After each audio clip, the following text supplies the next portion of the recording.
Hey guys, welcome to my channel. If you are new here, welcome. If you're not new here, welcome back, y'all. My name is Danielle. Many of you know me as Elle, and this is my spiritual journey. Okay, so today I would like to define what is spirituality. So I'm going to define spirituality for me so that y'all understand what I'm talking about when I say spirituality or spiritual. So the purpose of this video is different reasons. Yes, I'm going to be using the word spiritual a lot, but I also feel it is important to get some of the foundational things out of the way so that as I start rolling into videos and getting deep, then y'all will understand where I'm coming from. So that's what all of these videos up to today have been talking about. Like it's starting the foundation so that y'all understand my perspective on a lot of things. Now, let's get into spirituality. So, when I left the church and I was no longer a Christian, I wanted to figure out how do I define myself without just being like, oh, like y'all, I kid you not. When I started doing a lot of the things, everything kept saying that I was a witch, and I was fine, call me a witch, whatever the case is. But a witch didn't encompass all of what I was doing, so I'm like, I don't know. But for that meantime, it was okay to be called a witch, and people were like, okay, what do you do? Well, the easiest way, based on what I was seeing and reading and understanding, was that people would easily understand who I was and what I did if I used the title witch. Now, fast forward a little bit, and it's just like, okay, spiritual. But then, y'all, again, I'm trying to get away from people classifying me as a Christian or religious because I'm not. And so I would say I'm spiritual. If I didn't come across a lot of people who still were little Christians, who they did all the things like believe in Jesus, prayed, read the scriptures, all the things, but they didn't go to church, then they said that they were spiritual and not religious because to them, being religious meant that they had to go to church. So they still kept everything except going to church. And that way they were like, well, I'm spiritual, I'm not religious. And then you have others who will pray to Jesus, do all the things, and because they're maybe like not tithing and not going to church, well, then they are spiritual and not religious. And so it's just like, it's really like, and these are like, those would be like men that I would come across because, sometimes men try to approach you and it's just like, hey, I just want you to know right off the bat, like, I am not into church. And they're like, no, I'm not either. And I'm like, no, no, no, I'm not religious at all. Like, I'm none of the above. Like, I'm not believing in any of that. Like I understand it. I understand any and everything that people are saying when they talk about it. That's not me. That's not who I am. And so they were like, no, no, no, I'm not religious either. But then you start asking questions and finding out stuff. And even in their speech, they would just be like, well, God's gonna judge them. Oh, well, hold on. We ain't got no judging going on over here. And so it's like, so if you feel like God is going to judge them, then you feel like God is judging me. Like, I don't have time for that. And so I just kept coming across people who still used spiritual and saying that they were spiritual and spirituality instead of religious or Christian, when to me, they still were, and so that's that kind of thing. Because as far as I know, the God in the Bible is definitely jealous. He's going to be judging. He's going to do all that. Like he holds your life in his hands, and it's a he, and all the things that are pointing to what I knew, taught, and everything for so long. And that's the same thing that they're saying to me. You are not you're not spiritual. You are still religious because you are. But anyway, so let's get to my definition. Y'all know. Okay, so I really like the X-Men. I can't name them to you, but I like the X-Men. And in the X-Men, there are these mutants and like they get rejected from society because, they can wreak havoc with the weather systems, they can, burn holes through things with their one eye. They can do all the different things. They can manipulate things. They can shapeshift.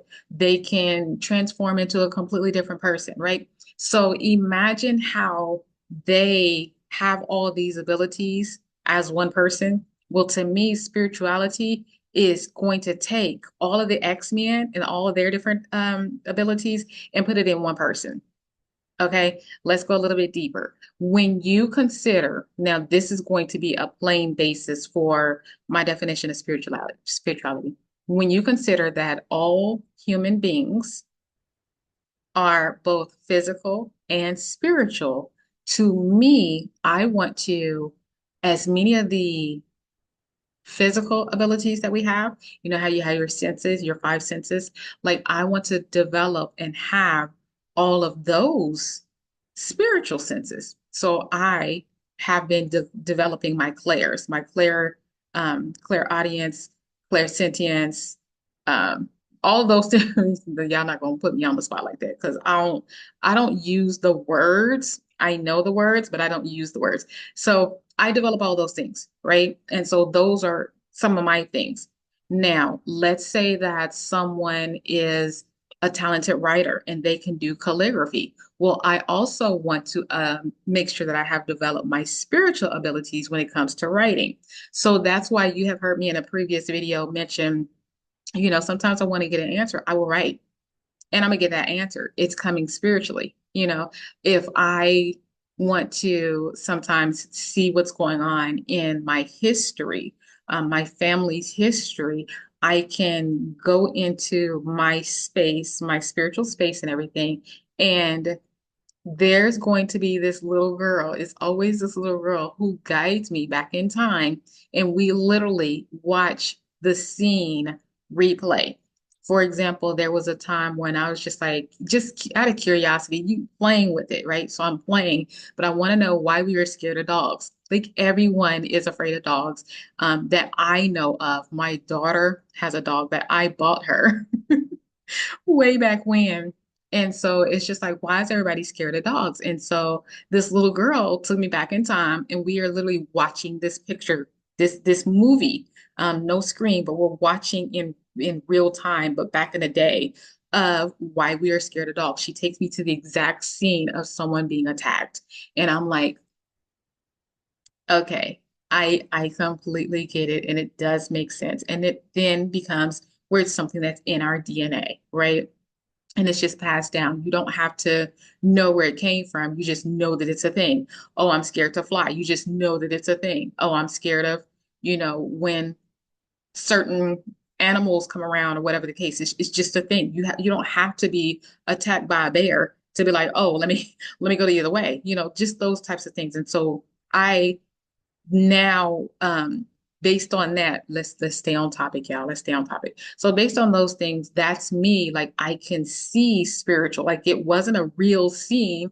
My eyes were closed and she's taking me back. So I can see. There was no sound. So but I can see. However, fast forward, I may be able to hear, maybe my daddy is talking to me. I can smell when my great grandma is around sometimes.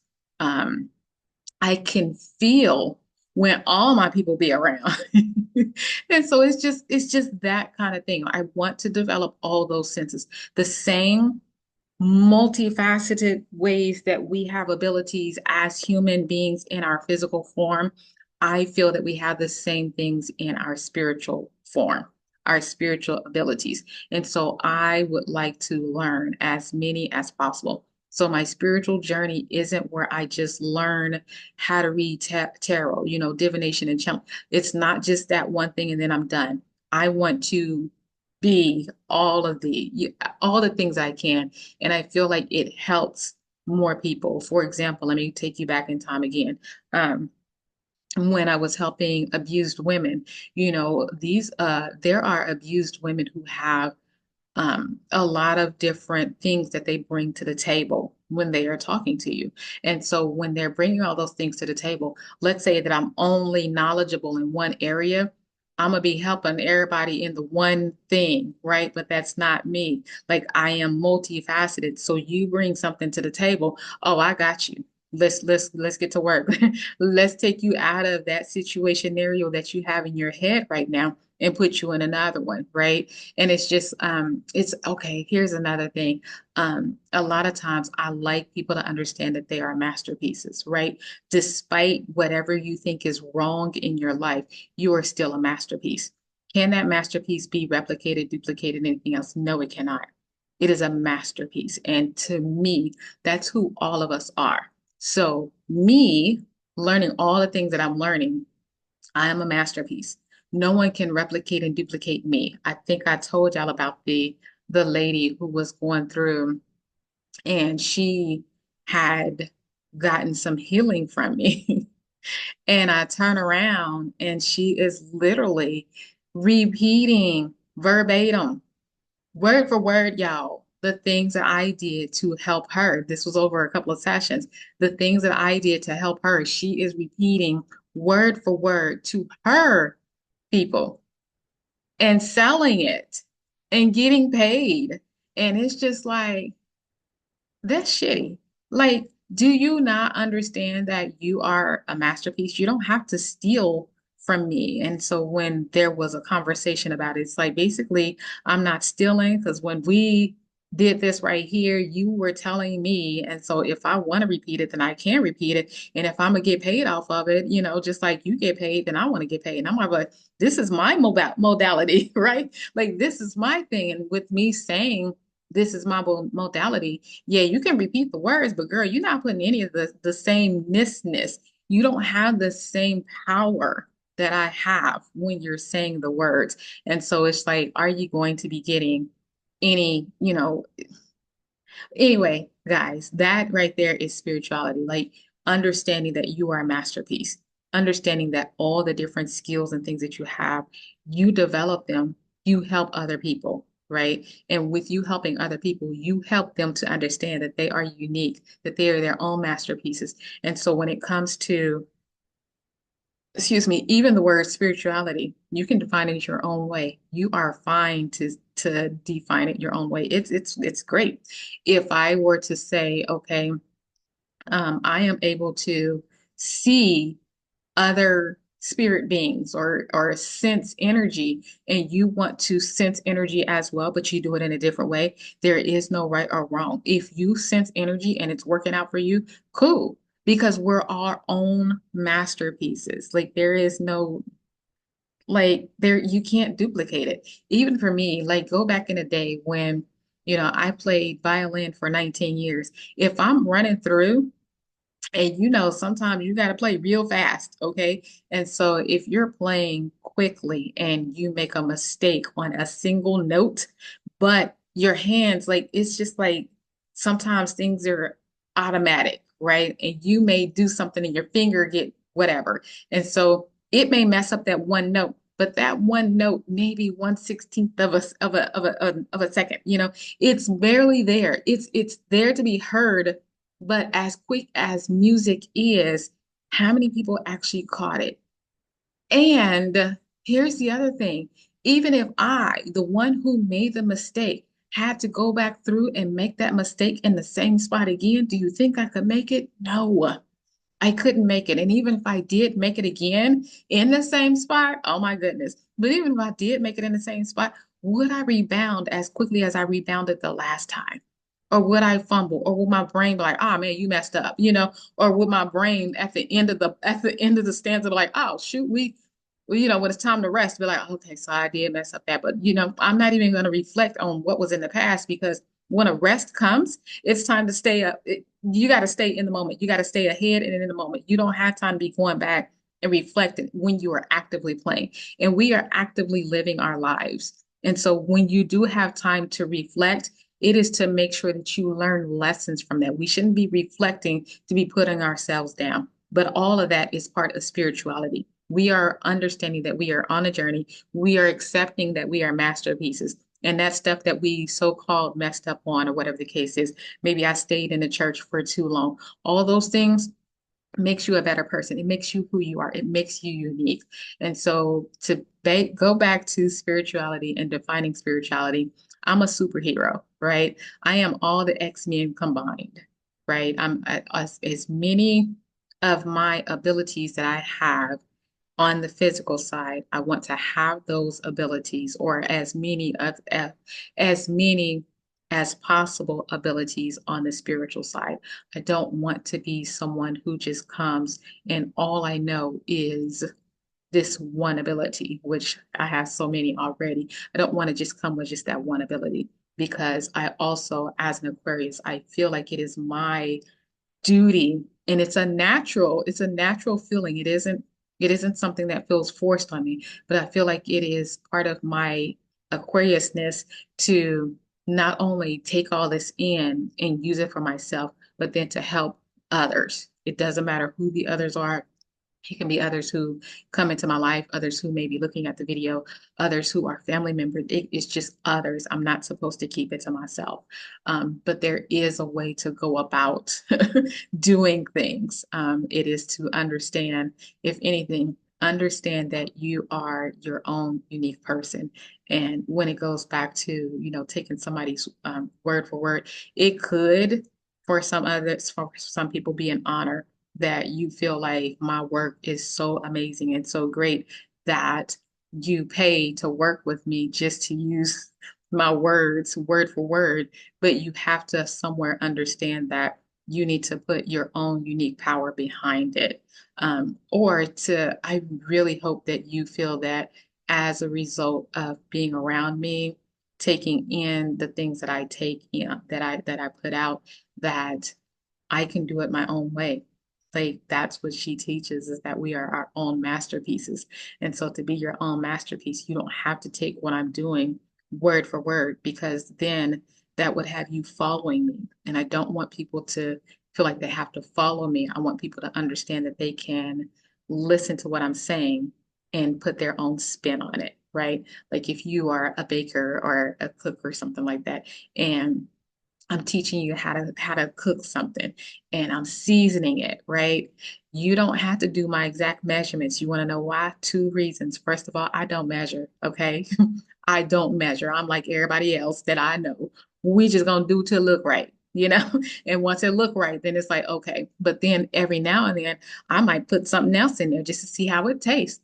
I might have come across a season and be like, you know what? I wonder how this gonna taste up in here and just do that. Like I was making some Jamaica the other day, and in my Jamaica, I was like, let me put some cinnamon in here, and I put some cinnamon in there. Do I put the same amount of cinnamon in every single time? No. Does one said amount come out every time I do a shake? No. So you can't replicate, you can't duplicate what someone is saying, and you can do your own variation. Maybe somebody else is just like, ooh, she put cinnamon in hers. Let me try to put a cinnamon stick. Let me try to do, just any whatever variation. Maybe you want to use instead of some turbinado, maybe you want to use some honey. Maybe you want to use some agave, maybe you want to use some dates. Different people just do different things. And that's what I really like is to do your own spin on it, but to appreciate who you are as an individual, to value yourself, to just take in your uniqueness. And again, that's something else that I do make sure people know, and it's something that I got from my father, is that we have all of our answers within ourselves, and that is part of spirituality. And so that is another thing that leads me to still want to develop and to actively use all of my spiritual abilities, which is my spirituality, which is my spiritual journey, because all of the answers are within. And I don't want to reach for, I love purple, but I don't want to reach for purple ink every single time. Sometimes I want pink, sometimes I want green, sometimes I want blue, sometimes I want magenta, like all the different colors. And so that's why I feel like it's important. And my spirituality is something that is just, when I hear spirituality or a spiritual journey, I immediately go to a superhero. I am my own superhero. And as a superhero, you aren't all about yourself. Like you have to get the skills and the abilities down for yourself, but then you reach out and you help other people who are in need, other people that you see. And then for me, it's natural. And so I really have to watch myself on this, but it's really natural for me to want to help other people. And sometimes that goes a little too far where people are just like, okay, well, help me learn this, help me learn this, help me learn this, help me learn this. And it's just like, I need to make a living as well, you know? And so it's just all those things where I have to like draw the line. And then sometimes in drawing the line, you realize people's true intentions. And so, yeah, being a superhero, I love being a superhero, but spirituality is something that, it's always going to come back as a superhero on the spiritual side. And if I had to choose, I would probably embrace my spiritual abilities more than my physical abilities. I appreciate every last one of my physical abilities, but them spiritual ones, man, we can work with vibrations, alignments, all the different things, and it's more than your actual brain can do. And as you learn from the alarm clock, the mental clock, like we can get some stuff going. We can join the two together and get them to be on our side and to be our friends and be the best versions of ourselves possible. So that is how I define spirituality. So. Yeah, this one a little long. My bad. Excuse me. But in the comment section, let me know, how do you define spirituality? And have you thought about defining spirituality? Because sometimes we don't even think about it. We just are. So have you thought about defining spirituality? The reason that I think about spirituality is because sometimes, like I said in the very beginning, people do come up and they tell me that they're spiritual, but they're definition of being spiritual doesn't align with my reasoning. My sole reasoning for labeling myself as being spiritual was to make sure that people understood that I wasn't Christian. But I do get that all humans are spiritual. That is something that I know because I said that already. We have our physical side and our spiritual side. So I know we're all spiritual, but I still just wanted to make sure that I was different in a different category than Christians, because to me that label hurt me so much, and it was so much rejection in there that I just don't want to be in that. So that's why I was just like, let me work on this here definition. But again, the definition's always changing. Y'all know how I feel about titles. But yeah, if you have a definition, anything like that, y'all put in the comment section. Until then, don't forget to like, comment, share, and subscribe. And I will see y'all later. Okay, I won't see y'all. I will chat with y'all later. Okay, bye y'all. Have a great one. Bye y'all.